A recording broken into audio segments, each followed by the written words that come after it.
If my voice keeps cracking throughout this review, it's just because I kind of laughed and shouted a bit too much yesterday. Either that or seeing Jenlyn Mercado and Derek Ramsey on screen together kind of made me go through puberty again.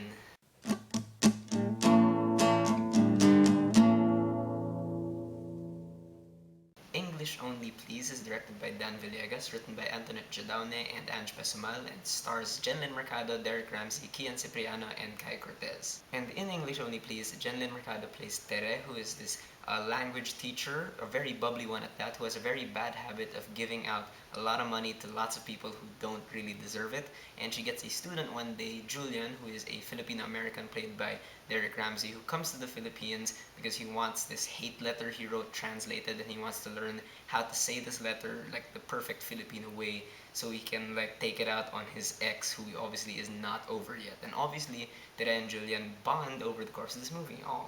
Now, this isn't my first time watching anything from the Metro Manila Film Festival, but it's the first time I'm really trying to catch more than just one or two movies. And for those who don't really know, the Metro Manila Film Festival is the biggest film festival in the Philippines, but it's not an independent film festival. What happens is that every single cinema in the entire country is has the privilege, I guess, to screen these 8 movies for 2 weeks. But in recent years, the festival has gotten this really bad reputation for being not very good at all. But we might as well just try and watch some of them. And I think English Only Please is a really good place to start because it was the big winner for this year's MMFF. It won like 7 awards, I think, and for good reason, I think, because I think this movie is very well acted, it's very well directed, and really proves that just because you adhere to a formula does not mean your movie is going to be bad.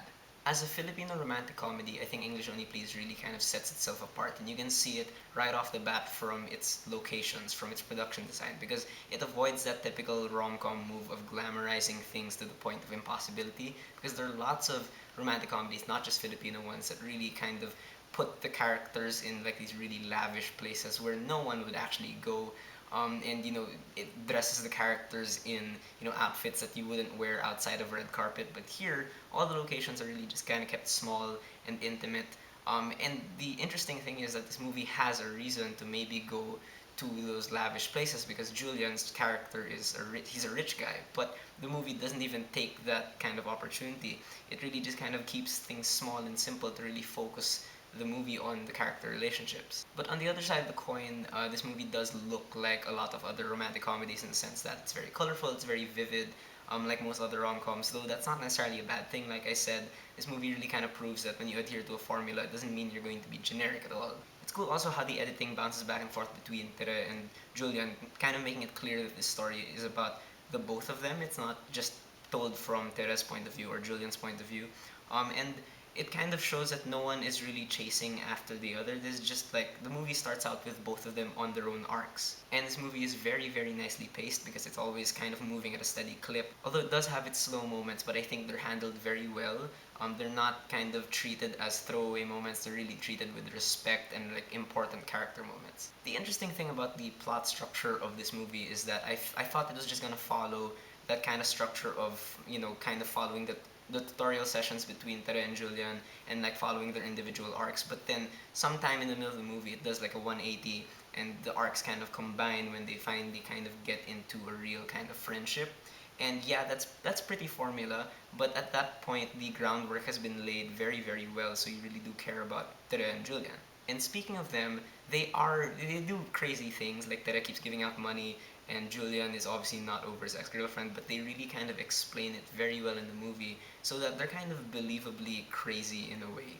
And the cool thing about this script also is that because this movie is entitled English Only Please and Julian can't understand a word of Filipino at first, they really kind of put a special focus on language in this movie as, what language is supposed to be, like communication. So at first, Tere's forced to speak in English to Julian and, obviously they're not really kind of getting what each other is saying, but they kind of learn how the other one speaks and it becomes evident in the language they use how they begin to understand each other. This movie has a lot of recurring dialogue and a lot of recurring jokes, but it's interesting how throughout the movie they kind of become markers of where they're going in the relationship.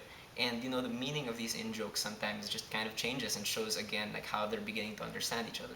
Jenlyn Mercado is great in this movie. She's super bubbly, without becoming annoying at all. Like at first I thought she was going to do the overacting thing, but then she was able really in like her smaller scenes to kind of show that there is a beating heart in this character. She's not just like that innocent girl next door or whatever. She really has her vulnerability, her emotion. She is very, very flawed as a character, but like I said, they make that believable. And I thought Derek Ramsey absolutely stole the show in this movie because it did not feel like he was acting. Because when Derek Ramsey is in other movies, he's usually kind of like the kind of jock. Here he's arrogant, but in a different way, again in a very flawed way, and he's just very kind of laid back. He's kind of a jerk at first, but he plays it really, really well. It just feels so natural. It's really great how he's able to balance his character's like past issues with his present like willingness to kind of open up to Tere. And the chemistry in this movie is absolute fireworks. When Jenlyn Mercado and Derek Ramsey finally kind of are in scenes together and they really kind of get to bounce off each other, it's amazing to watch. Kian Cipriano and Kai Cortez don't really have much to do, but their strengths are put to good use. Kian Cipriano is usually typecast as like a jerkish character, and he does that well, I guess. Kai Cortez is always kind of like the comedic best friend, and she does do that well. And the director Dan Villegas has really good comedic timing. Like there's a scene where this guy is trying to hit on Tere, and like I feel like from another director's point of view that might come off as creepy, but the tone Villegas sets throughout this movie really kind of helps the story not become too self-important. So like you can have these bits of like kind of crazy comedy and it just comes off as very light. But at the same time, Dan Villegas also understands the power of a quiet or simple romantic scene. Just kind of shutting everything out and just focusing it on these two characters allows you to like kind of ground the love without really taking away any of the sweetness. And kudos to him too for really knowing how to handle like the use of modern technology in a movie. When people start texting or using Facebook or Skype, a lot of the time it can come off as really cheap or cheesy, and here it just came off very naturally. Again, it didn't feel like it was forced in or it was like some sort of glorified plot device or anything. It was just there. I do have issues with the movie though. For one, there are a few scenes, like mainly I guess in the beginning, that kind of feel abrupt. Like they just kind of come in and then like something happens and it doesn't really leave that much of an impact, and it's just the moment just passes, and I feel like those scenes weren't completely necessary. I also think that Kian Cipriano's character was a real missed opportunity because as believable as Tere's character was and as Julian's character was, I feel like the character of Kian Cipriano was just completely kind of like a caricature ex-boyfriend jerk. And the bigger problem that a lot of other reviewers have pointed out is that during the third act, there's a certain conflict that comes up, but it feels really, really shallow. Like the way the conflict comes up it just feels so sudden, and then the way they resolve it kind of feels unearned because it didn't really feel like there's any real gravity or urgency in the first place. In the end though, I would still say that English Only Please is a pretty good movie, surprisingly. And this really just again proves that just because a movie is mainstream or from the MMFF does not mean it's going to be a bad movie. And it goes the same for independent movies. Just because it's an independent movie doesn't mean it's going to be a good movie. There are lots of independent movies that are terrible. There are lots of mainstream movies that are great. But what did you guys think of English Only Please? Did you love it? Did you hate it? Whatever you thought, whether you agreed with me or not, please leave me a comment. Let's have a conversation.